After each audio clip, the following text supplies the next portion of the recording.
प्रभु यीशु मसीह के मधुर और मीठे नाम में आप सबों को नमस्कार। प्रियो, आज मैं परमेश्वर के वचन से एक ऐसे नबी के बारे में आपसे बातें करना चाहता हूं जो कि पुराने नियम का एक खास नबी है। उसका नाम योना है। और एक प्रश्न आपके सामने रखना चाहता हूं, क्या आप कभी अपने जीवन में किसी ऐसी परिस्थिति में फंसे हैं, एक ऐसी मुश्किलें फंसे हैं जहां से निकल पाना बड़ा कठिन है? तो हमें योना की पुस्तक को देखना होगा। और ऐसा क्यों हुआ योना के साथ?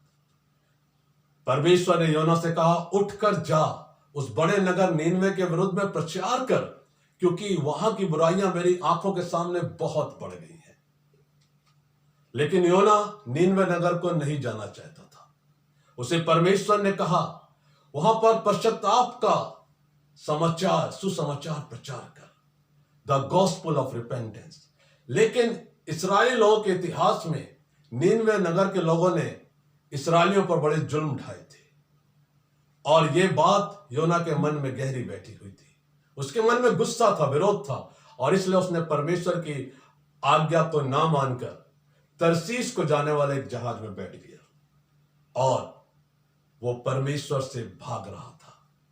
लेकिन प्रियो, जब जब हम परमेश्वर से दूर भागते हैं, हमारे जीवन में हम मुसीबतों को बुला लेते हैं। और योना के साथ भी एग्जैक्टली वही हुआ।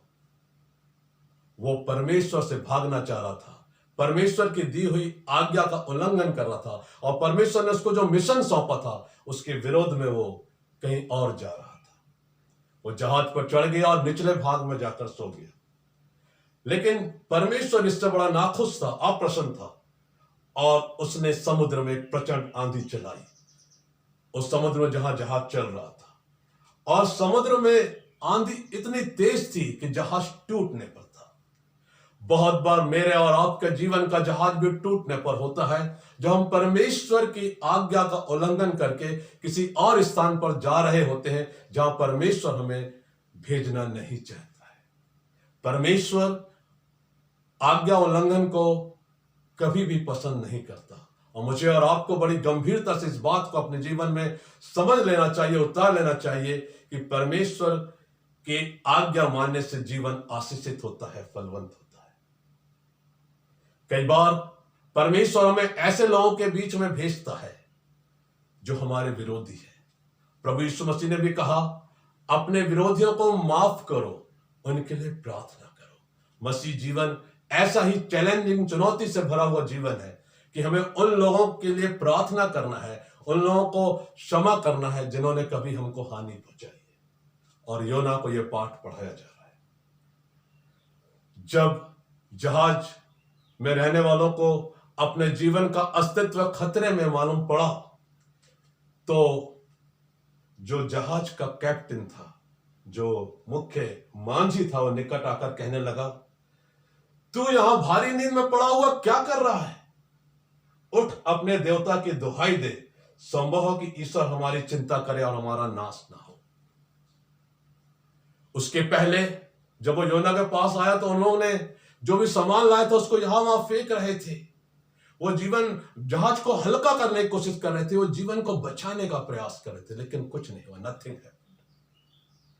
तब उन्होंने आपस में कहा, आओ हम चिट्ठी डालें और देखें कि विपत्ति किसके कारण हमारे जीवन में आई है। बहुत बार समाज में जो विपत्तियां आती हैं, देश में जो विपत्तियां आती है, हमारे परिवार में जो विपत्तियां आती है, कहीं उसके कारण हम तो नहीं है। ये हमें बहुत गहराई से सोचना, मनन करना, और यदि है तो पश्चाताप करना है। और जब उन्होंने चिट्ठी डाली तो चिट्ठी योना के नाम पर निकली। और यहां पर जब ये लोग आकर योना से बात कर रहे हैं तो चार बड़े खास प्रश्न हैं जिन्हें हमें देखना है। योना 1:8। तब उन्होंने उससे कहा, हमें बता कि किसके कारण ये विपत्ति हम पर पड़ी है। तेरा उद्यम क्या है? तू कहां से आया है? तू किस देश और किस जाति का है? यह प्रश्न मेरे और आपके लिए भी है कि हम किस देश और जाति के हैं। यदि हम मसीही हैं तो क्या हमारा आचरण, व्यवहार मसीह के समान है, प्रभु यीशु के समान है? हम जिस भी प्रोफेशन में हैं, जो हमारा कार्य है, क्या वहां पर हमारे जीवन के द्वारा परमेश्वर की स्तुति हो रही है? is God is glorified through the actions and through the professions we are involved in.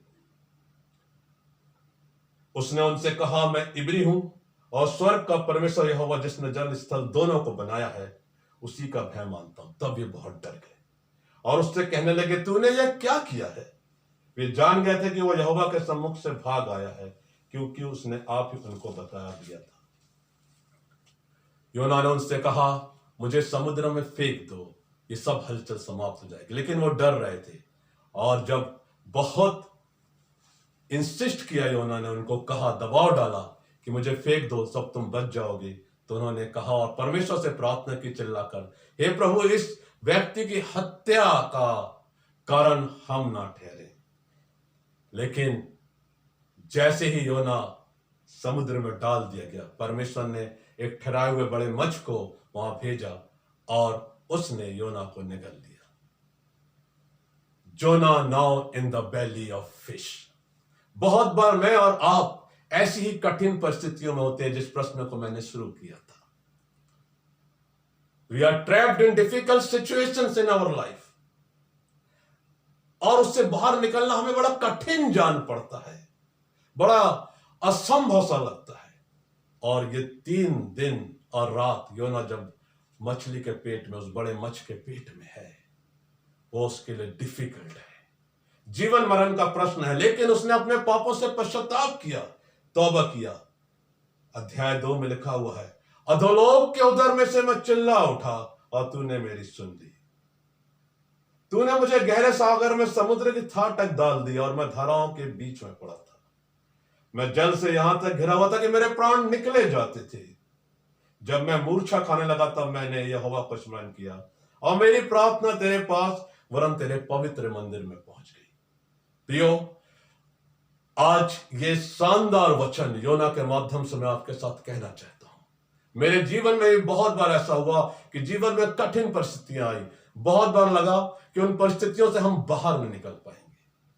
सेवकाई में तकलीफें आई और ऐसा लगा कि हमारी सेवकाई में अब एक बाधा, एक दीवार खड़ी हो गई है।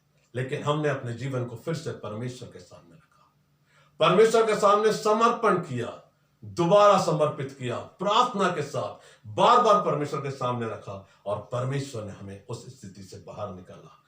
और जब योना ने भी पश्चाताप किया, परमेश्वर ने मच्छ को आदेश दिया और उसने योना को बाहर समुद्र के तट पर उगल दिया। अब योना बड़े जोश के साथ, विश्वास के साथ परमेश्वर की आज्ञा को मानते हुए नीनवे नगर को निकल गया है और वहां पहुंचकर उसने प्रचार किया कि 40 दिनों के बाद नीनवे नगर उलट दिया जाएगा। उसके सुसमाचार प्रचार को लोगों ने गंभीरता से लिया, उन्होंने पश्चाताप किया और लिखा है कि वहां के राजा ने भी सिंहासन को छोड़कर उपवास किया। उसने उपवास के वस्त्र धारण किए और उसने आदेश दिया कि ना केवल मनुष्य परंतु पशु और जो भी हमारे घरों में जानवर हैं वो सब भी ना पानी पिए ना भोजन खाएं। संभव है कि परमेश्वर अपनी इच्छा बदल दे और हम नाश होने से बच जाएं।